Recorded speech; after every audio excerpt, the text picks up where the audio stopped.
요즘 정말 정보가 많아도 너무 많죠? 뭐 하나 제대로 보기도 전에 새로운 게 막 쏟아지잖아요. 이 정보 홍수 속에서 혹시 나 너무 지친다. 머리가 터질 것 같아. 이런 생각 해보신 적 없으세요? 오늘은 바로 그 문제를 해결해 줄 아주 강력한 방법에 대해 이야기해 보려고 합니다.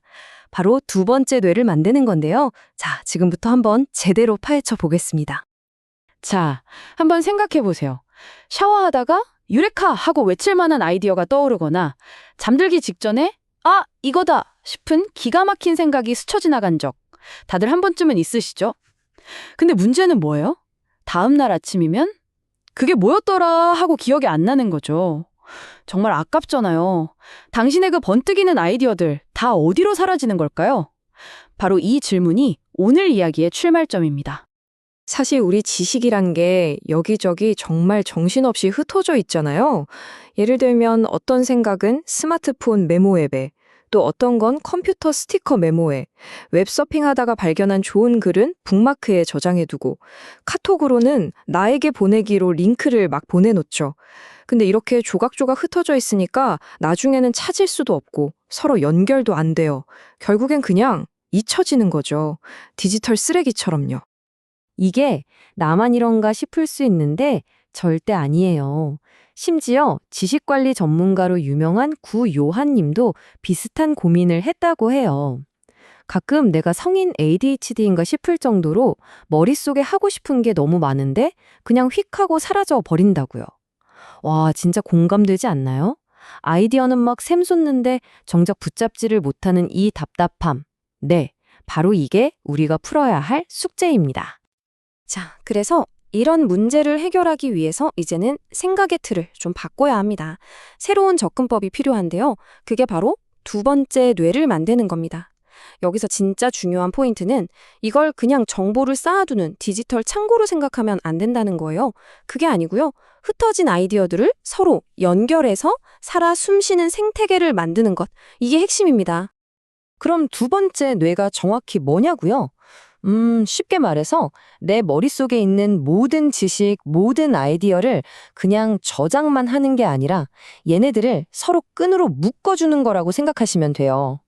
그렇게 연결해두면 시간이 지나면서 생각지도 못했던 조합이 만들어지고 거기서 하는 새로운 통찰력이 딱 떠오르는 거죠. 뭐랄까, 나만을 위한 내가 직접 만들어가는 살아있는 위키피디아 같은 거라고 할까요? 우리가 쓰는 노트 앱의 변천사를 보면 이 개념이 확 와닿으실 거예요. 옛날에 에버노트 많이 썼잖아요. 그건 말 그대로 디지털 파일 캐비넷이었어요. 그냥 착착 쌓아두는 거죠. 그러다가 노션이 등장하면서 이걸 표로 정리하고 데이터베이스처럼 구조를 만들기 시작했죠. 근데 여기서 한 단계 더 나아간 게 요즘 나오는 옵시디언 같은 툴들입니다. 이건 단순히 정리하는 걸 넘어서 각각의 생각들을 거미줄처럼 서로 촘촘하게 엮어주는 지식 네트워크를 만드는 거예요. 와, 이 비유 정말 멋지지 않나요? 그냥 파일 캐비닛이 아니라는 거예요. 당신의 생각 하나하나가 밤하늘의 별이라고 생각해 보세요. 그리고 그 별들을 선으로 이어서 여러분만의 특별한 별자리를 만드는 거죠. 이게 바로 두 번째 뇌가 그리는 궁극적인 모습입니다. 정말 낭만적이면서도 강력한 아이디어죠. 자, 그럼 이제 이론은 충분히 들었으니까 이게 실제로 어떻게 돌아가는지 한번 봐야겠죠? 말로만 들으면 좀 뜬구름 잡는 얘기 같을 수 있으니까요. 아주 구체적인 사례를 통해서 이 시스템이 얼마나 강력하게 자동화되는지 직접 보여드릴게요. 예를 들어서 오늘 새로운 사람을 만났다고 쳐봐요. 그럼 바로 그 사람 이름으로 노트를 하나 만드는 거예요. 그리고 제가 미리 만들어둔 인물 템플릿을 딱 적용하는 거죠. 그럼 어떻게 되냐? AI가 알아서 그 사람의 SNS나 웹사이트 같은 공개된 정보를 쫙 긁어와서 채워줘요. 그리고 이 노트는 오늘 있었던 회의로 지금 진행 중인 프로젝트랑 바로 연결이 되는 겁니다. 정말 순식간에 말이죠. 또 다른 예시를 들어볼까요? 친구가 책을 한 권 추천해줬어요. 그럼 그냥 책 제목만 딱 적고 그 친구 이름을 링크 걸어두는 거예요. 그럼 시스템이 자동으로 책 표지 이미지, 저자 정보, 심지어 책 소개까지 인터넷에서 다 가져와서 예쁘게 정리해줍니다. 근데 여기서 끝이 아니에요. 더 대단한 건 AI가 이 책의 핵심 내용을 요약해주고 이런 주제도 한번 파보면 어때? 하고 관련 토픽까지 던져준다는 거죠. 그냥 스쳐 지나갈 뻔한 추천 하나가 엄청난 지식 탐험의 출발점이 되는 거예요. 아니, 근데 어떻게 이렇게 마법 같은 일이 가능한 걸까요? 이 모든 자동화랑 연결의 비밀 궁금하지 않으세요? 그 중심에는 사실 아주 단순하면서도 정말 어마어마하게 강력한 기술이 숨어 있습니다. 바로 마크다운이라는 건데요. 마크다운이라고 하니까 뭔가 되게 복잡한 코딩 용어 같죠? 전혀 그렇지 않아요. 이건 그냥 글쓰기 약속 같은 거예요. 예를 들어, 제목으로 쓰고 싶은 글 앞에는 샵, 해시를 하나 붙이고, 목록을 만들 땐 앞에 별표, 별을 붙이는 식이죠. 정말 간단하죠?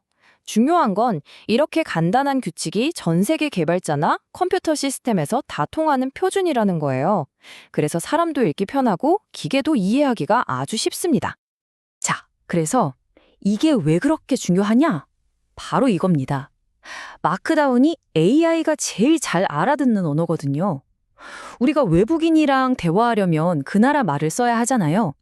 똑같아요. AI가 내 생각을 제대로 이해하고 분석하게 하려면 AI의 언어, 즉 이 마크다운으로 말을 걸어줘야 하는 겁니다. 이 명확한 구조가 있으니까 AI가 이건 제목이구나, 이건 중요한 목록이네 하고 정확하게 파악해서 우리 지식을 똑똑하게 연결해 줄 수 있는 거죠. 자, 지금까지 두 번째 뇌와 마크다운에 대해 알아봤습니다. 그럼 이제 이 두 가지가 AI랑 만났을 때 과연 어떤 사건이 벌어지는지 보여드릴게요. 이건 정말 영화 같은 실화인데요. 거의 불가능하다고 생각했던 프레젠테이션을 성공시킨 이야기입니다. 한번 들어보시죠. 자, 여러분이 한번 주인공이라고 상상해 보세요. 평소에 잘 쓰지도 않는 영어로 아주 중요한 국제 컨퍼런스에서 기조연설을 해야 하는 상황입니다. 생각만 해도 아찔하죠? 근데 설상가상으로 준비할 시간이라고는 발표 당일 아침 딱 몇 시간밖에 없어요. 와, 이거 완전 미션 임퍼서블 아닌가요? 이게 바로 구요한 님이 실제로 맞닥뜨렸던 정말 말도 안 되는 상황이었습니다. 보통 사람이라면 그냥 포기했을 거예요. 하지만 그에겐 비밀 무기가 있었죠. 바로 수년간 쌓아온 자신의 두 번째 뇌였습니다. 그는 지난 10개가 넘는 자신의 강의 녹취록을 핵심 재료로 꺼냈어요. 그리고 이번 컨퍼런스 자료를 외부 정보로 추가했죠. 마치 오케스트라의 지휘자처럼 GPT, 클로드 같은 여러 AI 모델들을 동시에 통제하는 AI 커맨드 센터를 구축한 겁니다. 결과가 어땠을까요? 정말 믿기지가 않습니다. AI가 그의 과거 강연 스타일과 내용을 싹 다 분석해서 완벽한 영어 발표 대본을 순식간에 써낸 거예요. 여기서 끝이 아닙니다. 그 대본을 바탕으로 발표 슬라이드까지 뚝딱 만들어냈어요. 심지어는 완성된 대본을 그의 목소리를 복제한 AI 보이스로 읽게 해서 발표 시간이 정확히 맞는지까지 체크했다고 합니다. 정말 대단하죠? 근데 이 이야기의 진짜 하이라이트는 바로 이 숫자입니다. 0. 이게 뭘 의미할까요? 바로 구여완 님이 AI가 만든 발표 자료를 보고 단 한 번도 팩트 체크를 할 필요가 없었다는 뜻입니다. 단 한 번도요. 왜 그랬을까요? 간단합니다. AI가 참고한 자료가 인터넷에 떠도는 불확실한 정보가 아니라 처음부터 끝까지 그가 직접 쌓아 올린 100% 검증된 그 자신의 지식, 그의 두 번째 뇌였기 때문이죠. 자, 지금까지 정말 놀라운 이야기를 들어봤는데요. 이제 마무리를 할 시간입니다. 이 두 번째 뇌라는 게 단순히 일을 좀 더 빨리 처리하는 그런 생산성 꿀팁 차원의 이야기가 아니거든요. 이게 우리 삶에 어떤 더 깊은 의미를 가지는지 그 얘기를 좀 해볼까 합니다. 이런 말을 하더라고요. 예전에 박사 과정 때 썼던 노트는 전부 다 실제 바인더에 보관했어요. 정말 완벽하게 정리돼 있었죠. 근데요, 검색도 안 되고 다른 아이디어랑 연결은 꿈도 못 꿨어요. 그냥 예쁘게 정리된 지식의 무덤, 기록 보관소였을 뿐이에요. 딱 이 말 그대로입니다. 과거의 지식 관리는 그냥 박제하는 거였죠. 하지만 두 번째 뇌가 추구하는 건 완전히 다릅니다. 목표는 단순히 내 삶을 기록하는 게 아니에요. 그 기록 위에 벽돌을 쌓아 올리듯 계속해서 새로운 걸 만들어가는 겁니다. 오늘 떠올린 작은 아이디어가 내일의 더 위대한 아이디어를 낳는 디딤돌이 되는 거죠. 마치 지식의 복리 투자 같다고 할까요? 시간이 지날수록 가치가 기하급수적으로 불어나는 겁니다. 자, 이제 마지막으로 여러분께 이 질문을 한번 던져보고 싶습니다. 만약 오늘 바로 이 순간부터 여러분을 모든 생각과 경험을 그냥 흘려보내지 않고 이렇게 차곡차곡 연결하고 쌓아나간다면 과연 10년 뒤에 여러분의 두 번째 뇌는 무엇을 만들어내고 있을까요? 어떤 엄청난 결과물로 당신을 놀라게 할까요? 그 무한한 가능성의 열쇠는 바로 지금 여러분의 손에 쥐어져 있습니다.